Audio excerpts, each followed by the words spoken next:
Hello and welcome back to the Bunch of Punts Betting Podcast. It's a specialist show for football long shot bets. It's 18 plus. It's a gambling show. Gambling comes with serious risk. Please remember to gamble responsibly. We're back alongside me as ever, Matthew O'Regan. How are you doing, buddy? Brilliant, mate. Been itching to get back to it, and it's good. We're finally back after what's felt like forever. Yes, yeah, it really was. I blew the cobwebs off the spreadsheet, and the last time we did a show, 5th of December, I think it was. 5th of December. Over a month. It's felt longer, but yeah, over a month. Yeah, I actually said, do you know, I thought I'd missed a show off because the last one kick-started with, the last round of bets started with Filed v Murphy, the banker, the goals game. It was going to have more goals than any other game before. Ended 1-0, didn't it? Yeah, I know. I did my bollocks in that game, but oh well. I did too. It's old news. It was over a month ago. We did the pleasantries before we started recording, and it's 5 o'clock on a Friday now. So we're just going to get straight into it. ACCA first half of the show. We're yet to get one of those up, but we've been we were knocking on the door. And then second half show, lots and lots of singles. I'll tease some odds because I've got 100 to 1. I've got 1,300 odd to 1 as well. And I've got 191 to 1 singles and whatnot. But first up, the ACCA. We'll start in the Prem. Anything tickle your fancy? In the Premier League. I don't know the stats behind it, but I don't mind just at glance the odds on both teams to score Leeds, Fulham. I don't like, just in my head, that just stinks of goals, but I'll have to check their respective records because to be fair, we go close when we just freestyle the ACCAS we're doing now. We seem to go better rather than having a big plan, if you know what I mean. This is why I like recording it late or afternoon on a Friday because I don't know about you, but we've done most of our work for the weekend. We've got a good idea of everything. Leeds have seen both teams score in 8 out of 10 at home. Fulham have seen it in 7 out of 10 away. Leeds have seen it both teams score in the last 8 home. So the last 8 Leeds home games. Fulham have seen it in the last 1 away game. But yeah, 7 out of 10 for Fulham, 8 straight for Leeds at home, and it's 4-5, 1.8. Yeah, I'm with you on that. I'm just thinking it was 7-goal thriller at St James's, I think, in the last league game. And I'm just looking. That change of system for Daniel Farke, he's sort of taken the handbrakes off a bit. They're less. He's pressing a bit higher. They're less. Like they beat Derby away 3-1, then lost 4-3 at Newcastle, drew 1-1 with Man United, 0-0 away at Liverpool. That was just part of the bus. 1-1 at Sunderland, beat Leeds, Palace 4-1, drew 1-1 at Brentford 3. So both teams' score has landed in 1, 2, 3, 4, 5, 6, 7, 8, 9, 10, 11, 12. 11 of the last 12 in all competitions, the exception away at Liverpool.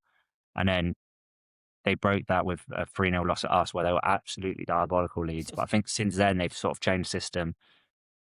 I've really liked both teams scoring that. Fulham a team quite low margin I normally find, but they've just beaten Chelsea 2-1, drew 2-2 with Liverpool. It could have been a both team score draw away at West Ham, but it wasn't. They've had it. They had the 9-goal thriller against City. So they've been a lot better for goals this season. So yeah, it's a bet I really like. The only times both teams score hasn't landed for them away was a 2-0 loss at Everton, 1-0 win at West Ham, and then I can't even find and then opening day, early August, 2-0 loss at Chelsea, which they should have scored. So both got really good records for it recently. Yeah. No, I'm happy with that. I was just looking elsewhere in the Prem. Both teams to score Manchester Derby's 1-2. I don't want to touch that. An early kickoff. Imagine a 1-2 let down. I was actually thinking the opposite. Like I might have a look at unders later, but there's no point in going near that game. Nothing else really in the Prem. I was thinking maybe getting Sunderland on side, but I think there'll be better options in the EFL and Non-League. But because Palace, a terrible day, aren't they? Glasnow's going end of season. Gay. Oh yeah, congratulations, mate. If they didn't fluke that fucking FA Cup, I'm not salty. They'd be in a lot more trouble now if they didn't fluke the FA Cup. Yeah. Because their recruitment recently has been shy. Like Brennan Johnson's not what they need at all. Such a strange signing that. I know, and they're only getting 20 million for Gahey, who's an England international.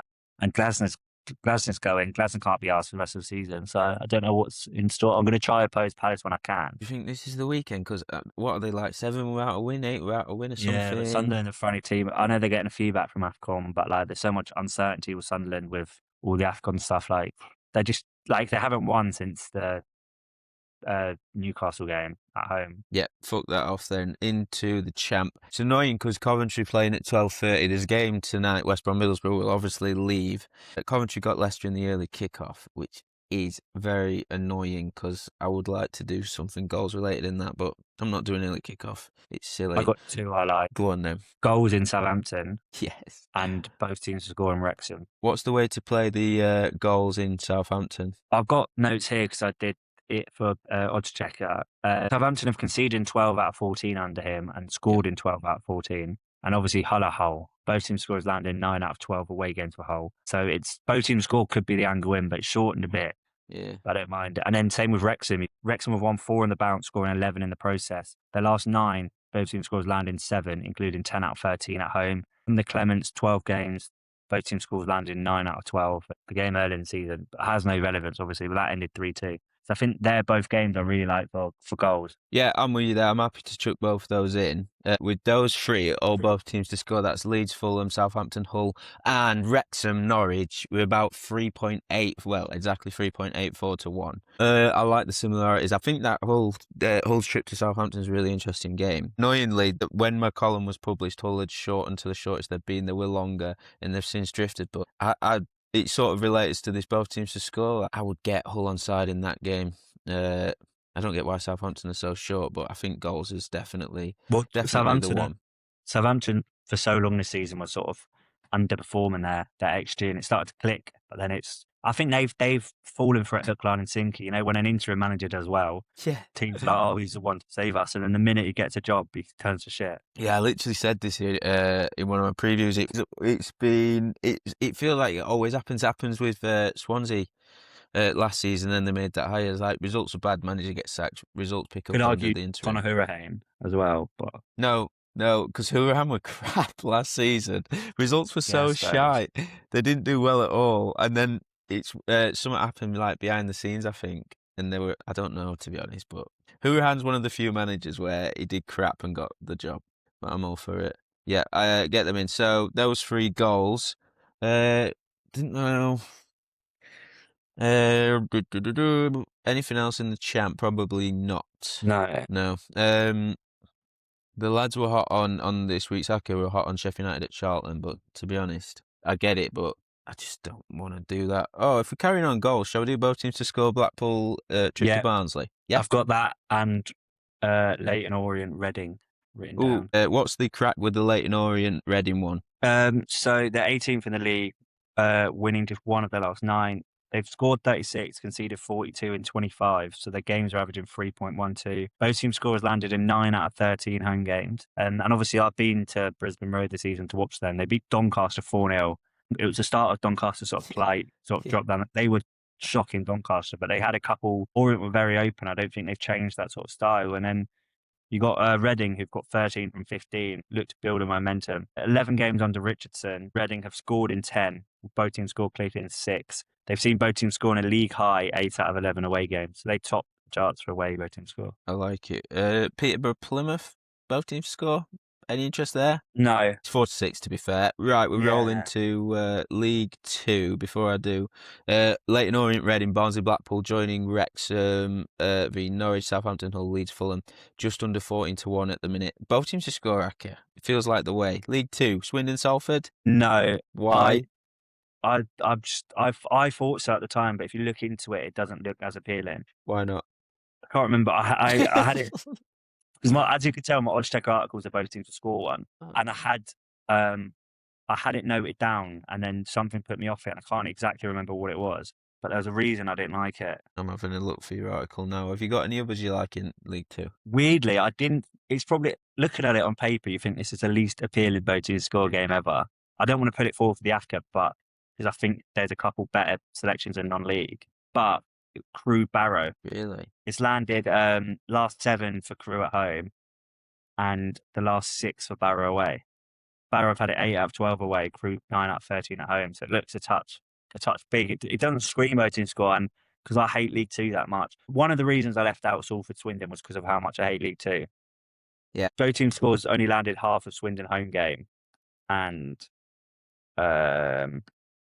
just over half of Salford away, and it's League Two. Like, for me to put something forward for League Two, the stats have to be like really, really strong for me. Yep. I just I'm find with it you so there. shit. No, I'm with you there. I'm with you there. We might come back to League Two. I thought Andy Wing had been sacked, and then I was thinking both teams are scoring an Andy Wing team, and then I was like, oh no, he's gone. He's gone. Yeah, it's they haven't had a game since the 1st of Jan. Barrow. Like, I didn't realise they appointed Paul Gallagher as manager until I looked. Yeah, it's nuts. I just learnt that now. Yeah, it was a day after Wing sacked, so I must have just missed it. And Yeah. it's just complete because Barrow haven't played for ages. It just hasn't come up. You see what they've been. I'm going to see what they've been like under Gallagher while you see tell us about goals in National League. So one of the picks, I've got a selection, and then I can whittle it down. Okay. Scunthorpe to score 2 goals against Morecambe. I weren't that keen on Scunthorpe going into the season, but them and Boreham Wood have completely shocked me. Scunny in the league, not the hardest opposition, but they scored 2 against Gateshead. They're 2 away at Hartlepool, 2 away at Woking, which is good. Beat Tamworth 3-1, scored 2 at Alty. So last 4 in the league, 5 in the league, they scored 2 plus. They've got 41 and 24, so it's starting to click. And then Morecambe, I thought Morecambe were turning it around a bit, but they lost 1-0 to Carlisle, but they should have lost by more. They lost 6-2 at National League North, Kidderminster in FA Trophy. 2-1 against Rochdale. They're just leaking goals and they're absolute shit at the moment. The manager is so far out of his depth. I saw this. Yeah. His Morecambe fan posted like a Facebook poll, and like out of 192 votes, I think all 192 people said they wanted their manager out. Morecambe fans are known for being quite patient, and obviously they're grateful to have their club and everything. But it's like unanimous. They all can't stand him, and he's such an arrogant prick, the manager. Yeah. It'd be quite toxic. That's the thing. His demeanour every week he'll pop up giving his post-match press a warning, and his demeanour just stinks. I know. Stinks. And Very he doesn't stinky go attitude. Sorry. So he doesn't go clap the fans and that. So there's that option. I don't get that bollocks. He's bollocks. Who cares? I don't care. If I go to a game, I don't. Do you care? I don't care. Who cares? Just go and speak to your team. And why did you just reminded me of something. Why do players and fans, players and managers have to go over and apologise and stand there with their hands on their hips while the fans all abuse them now? When's that started? That's bollocks. I think it's mainly like a lower league, non-league thing. Like, but thing is, if Brighton, say for example, Brighton are getting pumped, like when we got pumped 7-0 by Forest, who in their right mind staying to? I was basically in the pub by the time the second half started. Yeah. Why are you saying when every time we lose, I'm straight out. I don't say and clap. Like, I don't see how people notice. I stay after, like, celebrate when we win. But like, I'm not asked if they come over. But I think if you're Morecambe, you're going through all that and you travelled all that way. I think some of them want it, but like, I don't know. I think it's all a load of bollocks. But one I like is for Merthyr results. They lost Rico Rees to Forest Green, their top scorer. So I've been put off backing him for goals last couple. But then I just think they're that good. They scored, like they went and beat Worksop 5-3 away. So they got their nutty goal scorers continued. I think even without Rico Rees, they should be fine. They got Cox, who's banging them in recently, Twamley, even Cole Jarvis. Like they've got goal scorers in abundance, and they're at home to Peterborough Sports, who rank in a bottom 4 for away results. Only got 7 points from 11, conceding 25. Conceded 2 at Kings Lynn in the last one, 2 at South Shields before that. 5-2 to Darlington. They lost at Spennymoor and Macclesfield. They're losing a lot of away games and conceding a lot of goals. And Murph, if you back Murph win and over 1, you're getting 1.9. So a really strong Murph team at home to one of the worst teams in the league in Peterborough Sports. It's that one. And then the other choice I had was Hornchurch win and over 1 against Eastbourne Borough. Eastbourne Borough are what do you call it? Eastbourne Borough shit. Like I watched them on box. I went to watch them against Worthing on Boxing Day. Well, Eastbourne could have had a couple maybe, but they were so open. It's obviously, I always used to back Aldershot goals, and then Widrington's gone from Aldershot to Eastbourne, and it's just sort of the same problems are arising. They lost 2-0 midweek to Horsham. So even when they're winning, they're conceding. Like they beat Dover 5-2, beat Tonbridge 4-3. But they've now conceded 2+ in 1, 2, 3, 4, 5, 6, 7, 8 out of 9, 9 out of 10. They've now conceded 2+ in 13 out of 14. And I think it's 16 out of 18 under Widgeington. They conceded 2+. and they're away to a Hornchurch side who obviously, not to toot my own trumpet, but I was on them 40-1 pre-season, and they've had a bit of a drop off, but they've still got goals in them. Like they've scored 43 and 24. They've got quite a potent attack with Balanta, Hearn, and stuff like that. And they're playing against Eastbourne side that are really, really struggling. So out of the 3 non-league ones, it's up to. I think we make it sixfold. Remove one of the non-league ones, 2 of the non-league ones. So. Mm-hmm. So, hey, congratulations on getting on that team at a great price, by the way. Thanks, mate. You are the best. I don't like to toot my own trumpet, but here we go. Do you know what? I'm going to join in with I'm not me joining in, but I'm going to mention a few things actually while we're on it, because I've been going over the record with just inspecting it, seeing how we're getting on. You're on Matthew Dennis, top goal scorer. That's going all right. That was 66-1, tipped on this show at the start of the season. And I requested to get him priced up as well. They didn't price him up, so I had to message Beverly's about to get him priced. You did the hard yards. Listen, congratulations. If we could get that paid out now, I think they should. And the other one, you was hot on Peterborough. This was an in-season outright top 6, 25s. Paddy Power Betfair, I believe. That's been slashed on it. They are cooking. So congratulations on them too as well. I can't remember if I said it in the show. Folkestone are like 34s as well or something, and they're pissing used to them. I was big on Billericay, so I can't really say too much, but Folkestone was sort of the saver at 34s. I don't know if I had them on the show. I ain't got it in the record. We're also on Bromley on the handicap. You're welcome, everybody. And I don't remember doing this. Yeah, you did slag it off. I had to proper campaign to get them in the top 7. You just have a fetish for them now. Yeah, they're so good. The other one, I don't remember tipping this, but it's in the record. I'll have to go back and listen again. Is filed to win the league in the north. I said South Shields. No, I said this apparently. Did ya? I don't actually remember. I'm guessing I said South Shields at 17s. I think they were. Yeah, it's a 2-horse race, to be fair though. So if you have said it, one of us, unless Merthyr, I don't know how far behind Merthyr are, but unless Merthyr. Oh, Merthyr, fucking hell, I didn't realise. It's a 3-horse race. Yep, but who's Merthyr's bagsman? I've just said that Rico Reed's gone to Forest Green. Rico Reed's gone to Forest Green. you got goals. You got to listen. Rotherham as well, you're on to be relegated. That's shaping up lovely. Bollocks, I've got them, Shrewsbury and Hull in a treble. I didn't Trixie it. I shouldn't have. I know it's hindsight now, and I didn't know Hull would do this good, but it was stupid taking championship relegation when one of the spots is already guaranteed. Yeah, and like it sometimes, like especially doing like you write the bet, you've got the bet, the price goes a little bit, or the price isn't as good as it was last season, and you want to tip the bet so you don't lose out on the money. But like 9 times out of 10, I don't know about you, but if you tip something and the price isn't quite right, it never wins anyway. Yeah, I get constantly reminded of that, and I think why did I do that anyway? So back to the ACCA. You know, if you ditch the other 2 and just put Morecambe Scunny in, I know this one you tip, but both teams to score. It takes the ACCA from 14s to 22s. What, both teams score in Morecambe? Both teams to score. I'm not trusting Morecambe. 10 points. You don't trust them to score? No chance. Okay. They've had a decent. No, they're shit. And Scunny are quite good defensively. All right, so do you just want Scunny 2+ goals? Yeah. Yeah, that takes us to just under 25s. I ran about this the other day. Would you have Callum Roberts anytime, 5-2? Pens, 3 in his last. Is he on Pen? Yeah, 4 in his last 4. One of the teams I ignore, so I just never look at. In my mind, I know Scunny's done well, but I just sort of push them to the side because I've been focused on the top 5. But Scunny are right up there, only 6th off top. Yeah, it's a lovely league. I need to take notes of Scunny. I've sort of just dismissed them. Yeah, Callum Roberts got 8 goals this season. 3 in his last 2, yeah. I thought 5-2 were quite generous considering how much goals Morecambe concede, but I wanted to get your opinion. I'll have a tick on that too there. I'm going to play something else. I wanted to get the opinion of a National League expert, so could you ask Scott for me, please? Yeah, well. There you go. Say someone else there, but yeah, no, Scott would. Oh God, no, I'm not mentioning him. We can't talk about him. Jesus.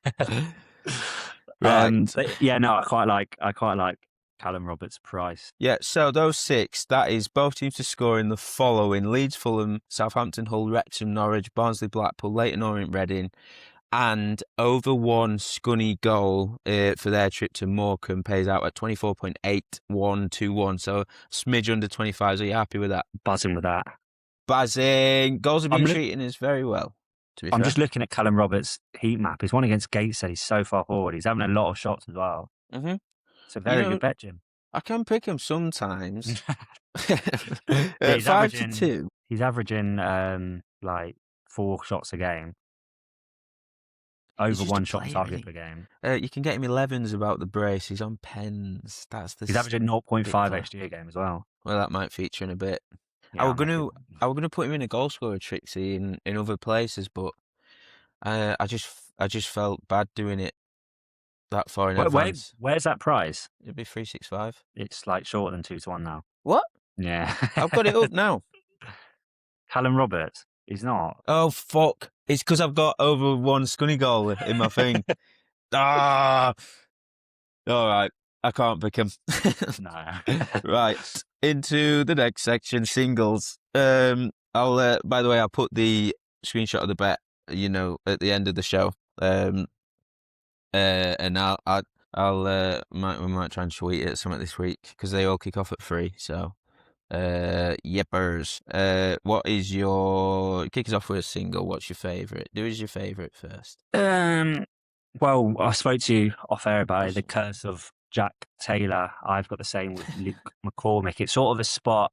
It was quite a nice spot. Me and Scott spotted it in playing he's sort of under new manager Billy Rowley, sort of been moved further forward. Billy Rowley's the old Walton Hersham manager.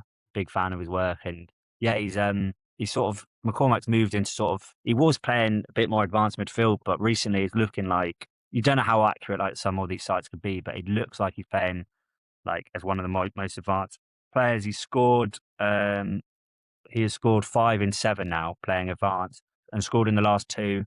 And both times I completely forgot to tip. I was on him the 2 weeks before, didn't score, and then I've left him for 2 weeks and he scored twice.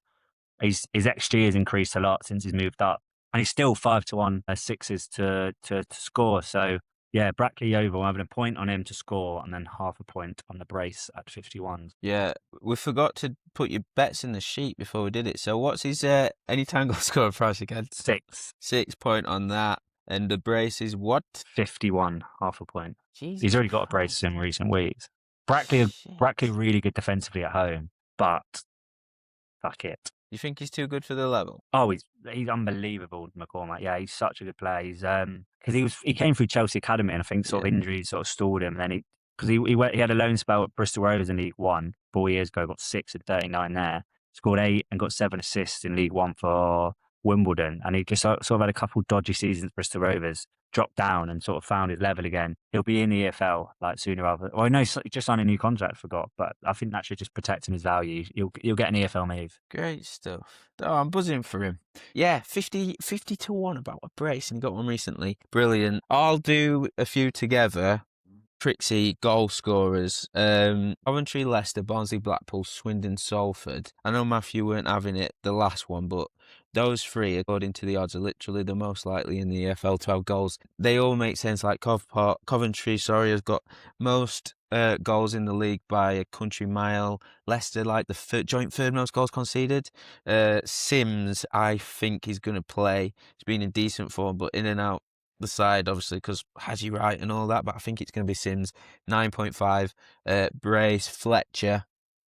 He's on fire. He's got 14 for the season. He also used to play for Barnsley, so a bit of narrative there. We already talked about Barnsley, how they can't really defend. He's 14-1 for a brace, half a point on that.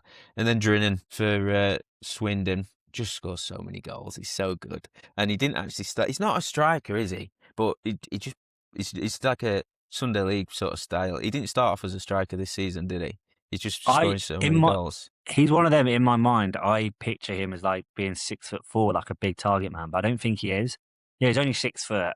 Well, that's tall for some of us, but for me, that's not that tall. Like he was sort of a second striker, I think, but he seems to be the main. In my mind, I always picture him as the same as what's his name, Matt Smith. I don't know why. I just get them two sort of mixed in.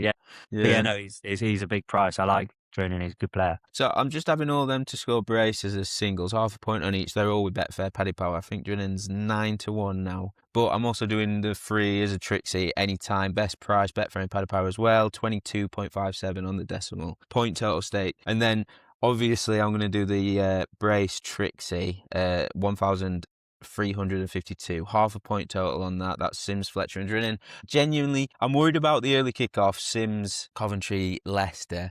But I really like the other two for goals, and I think Fletcher, biggest price, I think he's the most likely because I've seen a lot of Barnsley this season, and oh boy, do they struggle to defend. Where are we going next? I've got a card pick that I know is the same as you, so I'll leave that one to you. No, you can. Oh yeah. All right. Well. Yeah. Wolves Newcastle on the Sunday. Sky Bet 4-1. Jean Arias to be booked for Wolves. He was a player I watched. I'm not going to lie and say I watched him in Brazil, but I watched him in the Club World Cup as a winger. He wins a lot of fouls, and I was expecting that. So, sort of first few weeks he played, I was always backing his opposition number for fouls, and it just hasn't clicked for him at Wolves. But it sort of had the Joel Linton effect of being moved centrally, and he's picked up a lot, and he's keeping Andre out the side at the moment, playing midfield. And since moving midfield, he's had 3.5. I just wrote 3.5 minutes of football, 3.5 matches. He's made 13 fouls in this time, and like it's not just stat pad in one game. It's been consistently like 3, 4, 2, like a lot of fouls. And obviously, it's a familiar angle backing midfielders to be booked against Newcastle. O'Reilly was booked in that mental Newcastle City game. Bernardo Silva was booked. It's not a new angle sort of, and it's very rare you get a midfielder this big against Newcastle. So yeah, John Arias at 4-1 is my selection, and I'm point on that. Beautiful. Is that with 365? Yeah. Lovely stuff. I've got a few cards as well. Yeah, may as well do them now. I wasn't actually going to. That's for Sky Bet. Sorry, that's for Sky Bet. My mate just messaged me saying he cooked us a curry, so I was distracted. Nice. Is this his first time, or does he do that a few times? My mate's a good cook. He's a good cook. Yeah, I'm going up there after this. I was going to order takeaway to go to his because he literally lives up the road, but he's cooked for us. So that's made me instantly hungry as well. I'm instantly. We were supposed to get curry last night, but me and my pals are starting a darts team, so we were getting some practice in. And then when, like, you know how it goes. You're quite good at darts. I'm unbelievable. I'm scary good. I'm not really. Me. I'm not. We have to have a rematch because I've got a lot better now. Oh yeah. Yeah, me and my mates considering joining a team as well. So you may as well. I know you're like, I'm not really good. I would just be sarcastic, but like with 35, 40 average, like just for who cares? Just go and play a lot of blokes at pub. And it's an excuse to drink on like a Monday or a Tuesday, isn't it? And it's something social to do. Like, well, you've got the office a bit more, but like with me working at home, sounds like a sob story now. I don't get out of the house much, so it gives us more like a more sociable aspect to playing darts. Yeah, a bit of winter sport. But the card you're talking about, I didn't actually put it in my record, so you can have it if you want. I did. Okay, I don't have the notes written down. Is that why you give it me? Yeah, I was pretending to be nice, but I just forgot to write down my notes. All right, I'll tell him. He's 3-1. I think he's been booked like 7 times. Yeah, or something silly like three in a row or something. Yeah, and he's against that Mama, whatever he's called. He's a bit of a little. Yeah, he's a bit of a little shithouse. He's a fucking brilliant player. He won't be at Watford much longer, I don't think. And he wins quite a lot of fouls, and he's one that likes to get stuck in as well. So it wouldn't surprise me if they have a little nibble at each other. So yeah, Zach Sturge 3-1 to be booked with Sky Bet. Yeah, boy. I'm just gonna have to make a note of that before I forget. Sky Bet again. I know I'm rinsing Sky Bet. Yeah, the other thing to consider is Ruben Ricardo is one of the EFL's most card-happy referees, averaging 4.5 this season. He's the referee for that Watford-Millwall game where Zach Sturge looks a good price to be booked. I've got another game for cards in the Championship. Charlton-Sheffield United. Feels like a big one. United were knocked out of the FA Cup by Mansfield. Wilder went really strong in that game, and he was furious after some of his second stringers and some of the lads he fancied massively underperformed. So they'll get a rocket, expect a reaction. Charlton have fell off a cliff. They've had that good patch going like summer term to autumn, then they've fallen off again. So this should be a competitive game, I think. Ollie Langford's got the whistle, 4.5 cards per game, but he's given no fewer than 2.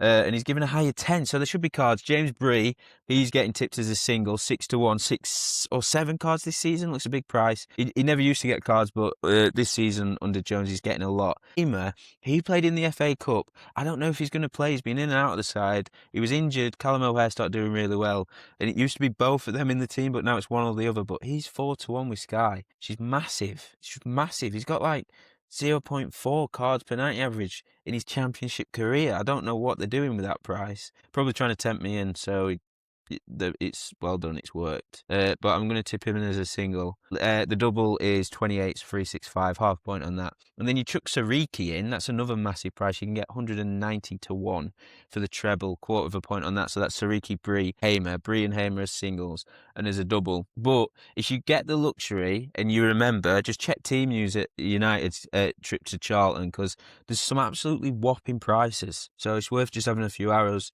with when the Team News comes out. Where are we going next? My final selection, this is kind of Swansea-Birmingham televised game.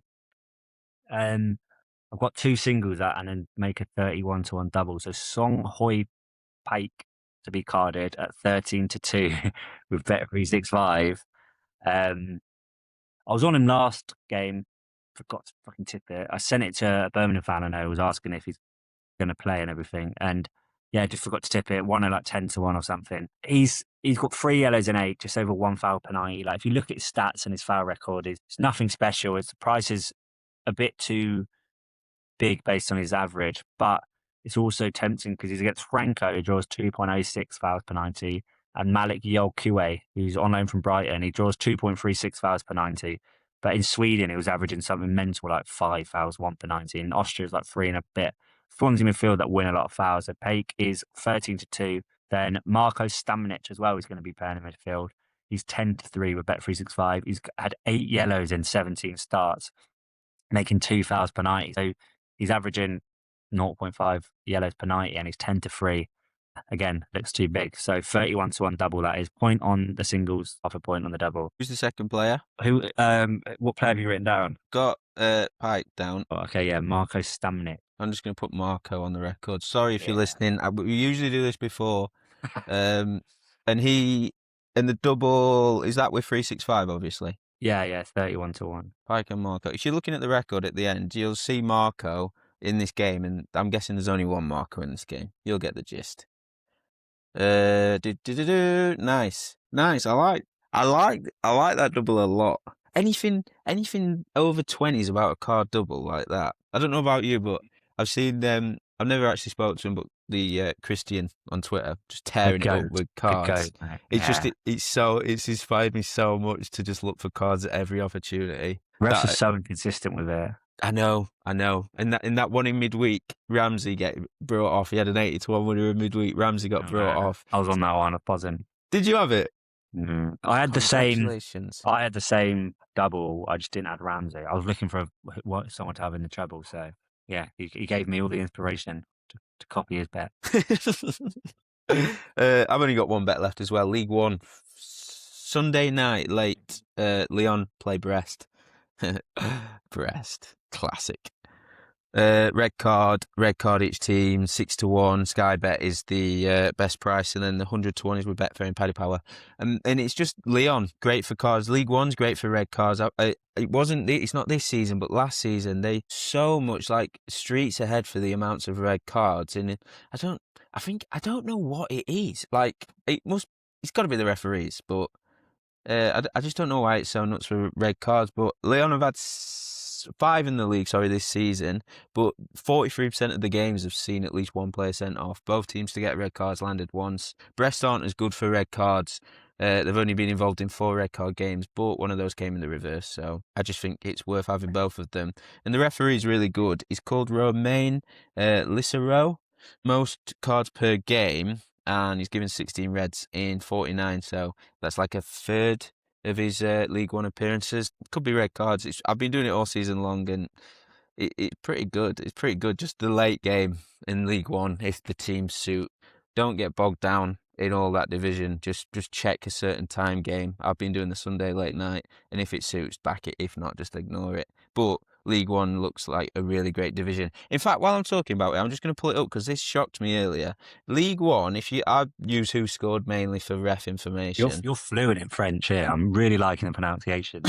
League One. There you If go. you go, Who Scored referee statistics rank by red cards per game. There's 1, 2, 3, 4. There's 5 referees with over 0.5 red cards per game, and they've all refed at least 8 games, which is fucking nuts. There's only 4 referees who've refed in the French top flight this season who haven't given a red card. Like, I don't think I've watched a minute of French football this season, but it's great for red cards. Great for red cards. So those are the 2 bets there.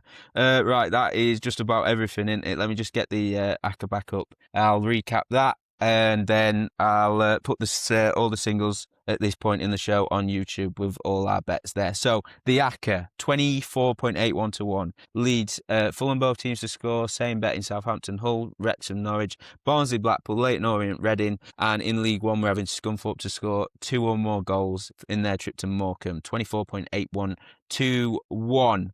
Matthew, thank you so much for your time. Pleasure as always. And we'll be back similar sort of time next week. European action in midweek, but we'll ignore that. And best of luck with all your picks. We'll catch you on the Flippity Flip.